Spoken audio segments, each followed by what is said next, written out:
안녕하세요. 진하게 끓인 뉴스입니다. 여러분, 지난 이틀 사이 충격적인 두 뉴스가 연달아 터졌습니다. 이재명 대통령이 북한 드론 침범에 대해 먼저 유감을 표명했고, 바로 그 다음날 국정원이 국회에서 북한의 핵미사일 다탄두화가 진행 중이라고 경고했습니다. 이 두 뉴스, 절대 우연이 아닙니다. 사건의 발단부터 짚겠습니다. 수주 전 북한 드론이 먼저 남측 영공을 침범했습니다.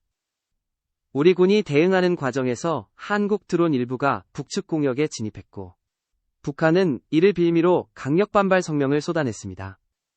남북 긴장이 고조됐습니다. 그러자 이재명 대통령이 4월 6일 국정브리핑에서 공식 입장을 발표했습니다.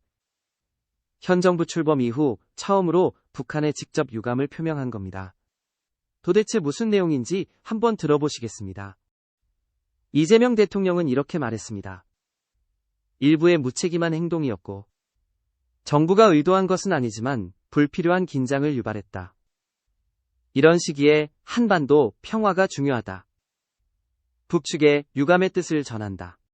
이 발언에 김여정 북한 노동당 부부장이 즉각 반응했습니다. 현직 대통령에 대해 북한이 긍정적 표현을 쓴 것은 문재인 전 대통령 이후 사실상 처음입니다. 도대체 뭐라고 했길래 이렇게 화제가 된 걸까요? 김여정은 이렇게 담화를 발표했습니다. 국가 수반이 솔직하고 대범하다. 현명한 처사다. 비난 일색이었던 기존 북한의 대남 반응과는 완전히 다른 어조입니다. 왜 갑자기 이런 칭찬을 한 걸까요? 여기서 냉정하게 따져보겠습니다. 이번 드론 사건, 누가 먼저 도발했습니까? 북한 드론이 먼저 우리 영공을 침범했습니다. 그런데 우리 대통령이 먼저 유감을 표명했습니다. 이게 정상적인 외교입니까? 더 심각한 건 선례입니다.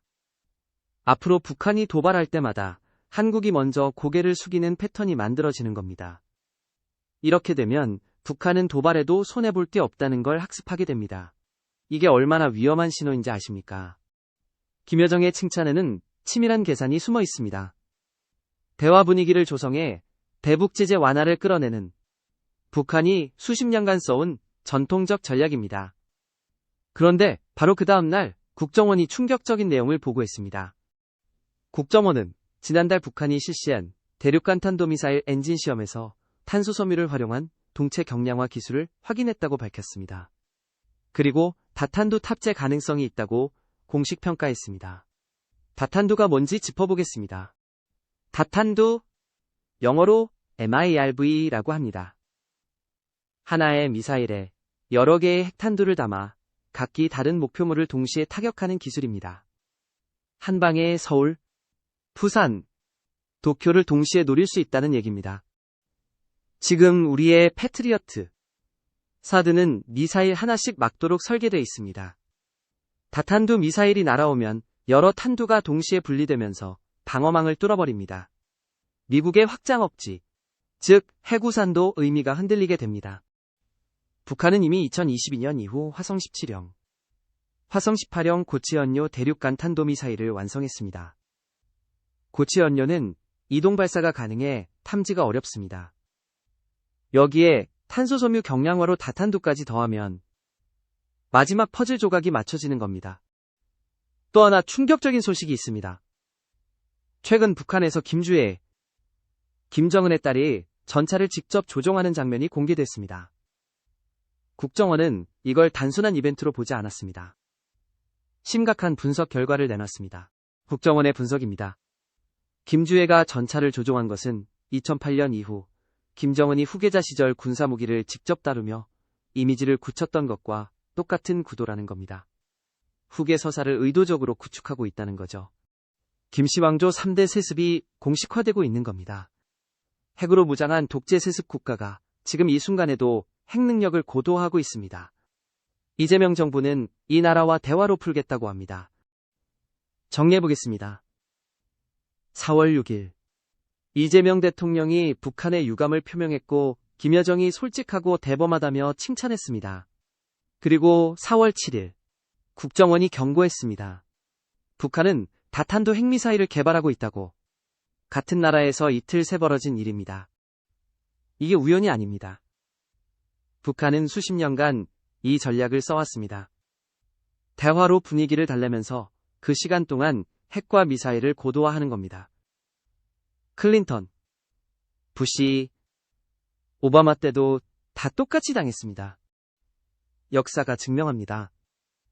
2000년 햇볕 정책이 시작됐고 2006년 북한은 첫 핵실험을 했습니다. 2018년 남북 정상회담을 했고 2022년 북한은 대륙간 탄도미사일 발사를 재개했습니다.